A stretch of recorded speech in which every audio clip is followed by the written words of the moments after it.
sekarang kalau kita lihat orang tua kan ada sama seperti manusia pada umumnya, ada yang tetap membela anak apapun yang terjadi, ada yang lebih ya masih ada segi kebenaran yang dibela. Kalau misalnya orang tuanya kurang waktu ke anaknya, biasanya lebih cenderung membela sebagai kompensasi dari waktunya kurang. Apalagi kalau orang tuanya mampu itu uang itu kan segala-galanya, bisa mengatasi banyak hal. Ya tadi Bunda ini kan sempat terjadi omongan antara pihak korban dengan pihak tersangka ya, bahwa sebelumnya pelaku ini mengakui adanya pemukulan, namun pihak korban ini setelah melaporkan ke kepolisian berubah sikap itu Bunda. Nah, terus ini kita bisa katakan anak ini juga kehilangan mental psikologinya terganggu. Ya, memang semua orang mengharapkan keadilan.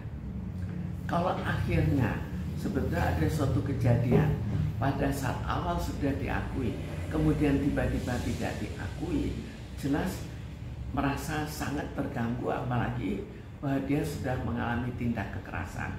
Jadi merasa suatu ketidakadilan yang besar dan juga rasa ketakutan bagaimana kalau terjadi lagi, sehingga otomatis seringkali membuat perubahan sikap, sama seperti mereka yang dipenjarakan tapi tidak salah, setelah itu juga terjadi perubahan sikap. Jadi itu namanya pembunuhan karakter.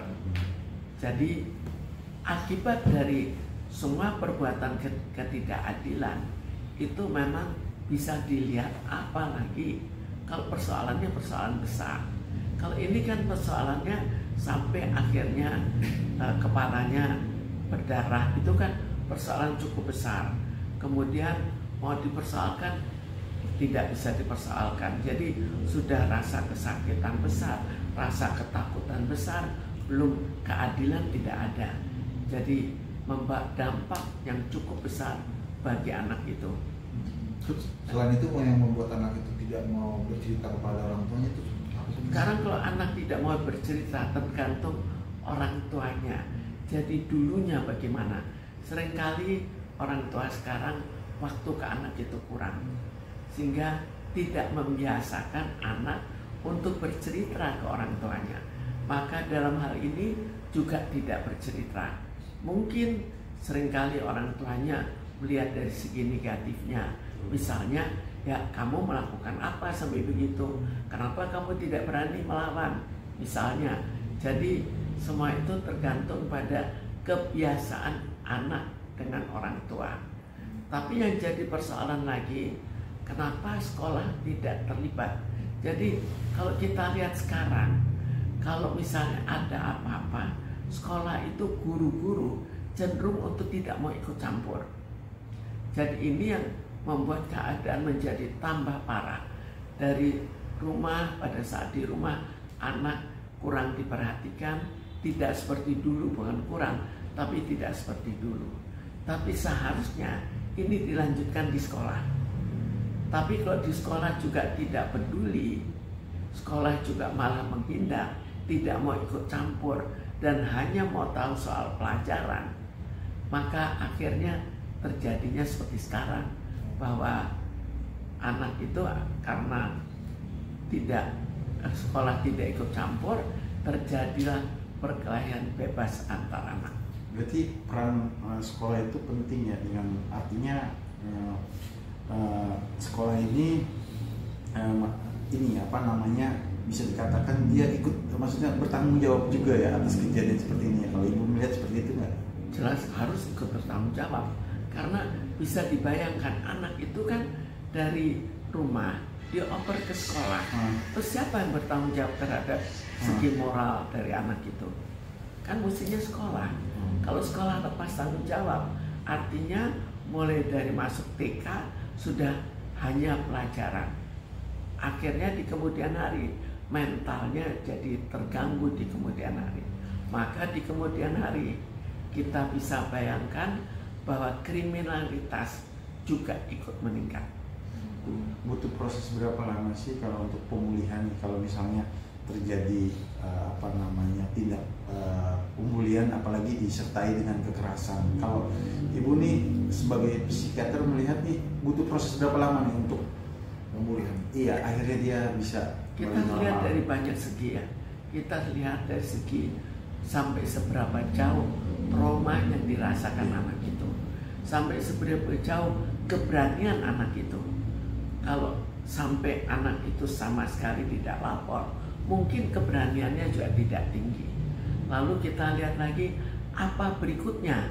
Misalnya berikutnya masih ada keadilan karena akhirnya masih mending, tapi berikutnya malah dia tambah tidak merasakan adanya keadilan, maka trauma itu akan otomatis lebih lama. Jadi maksudnya seharusnya orang tua peran sertanya seperti apa untuk bisa membantu mempercepat gitu ya traumatik yang terjadi pada anak itu? Sebetulnya harusnya dilakukan sejak awal, bukan sejak ada kejadian. Jadi seorang anak itu kita bina untuk mempunyai kepribadian yang kuat. Dan jika ada apa-apa, maka otomatis efek yang terjadi akan tidak terlalu berat dibandingkan dengan anak yang mentalnya kurang baik. Jadi pembinaan mental dari orang tuanya disambung dengan pembinaan mental dari guru. Jangan guru seperti sekarang akhirnya tidak ikut campur. Jadi kita kembali bahwa kita membina anak bukan sekedar untuk pandai, tapi pandai dengan mental yang baik.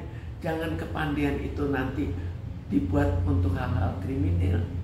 Bu, kalau melihat orang tua yang melindungi anaknya, apakah itu manusiawi atau gimana?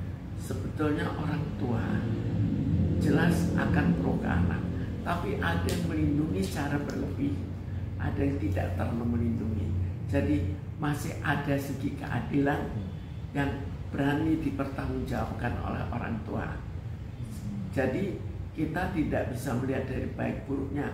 Jelas yang paling baik adalah bahwa betul-betul dilakukan sesuai dengan keadilan. Tapi kita lihat juga pengalaman orang tuanya bagaimana. Misalnya orang tuanya berpengalaman bahwa segala sesuatu dibalik, maka orang tuanya akan takut, maka dia akan lebih melindungi untuk menghindar dari kemungkinan-kemungkinan yang dianggapnya berlebih.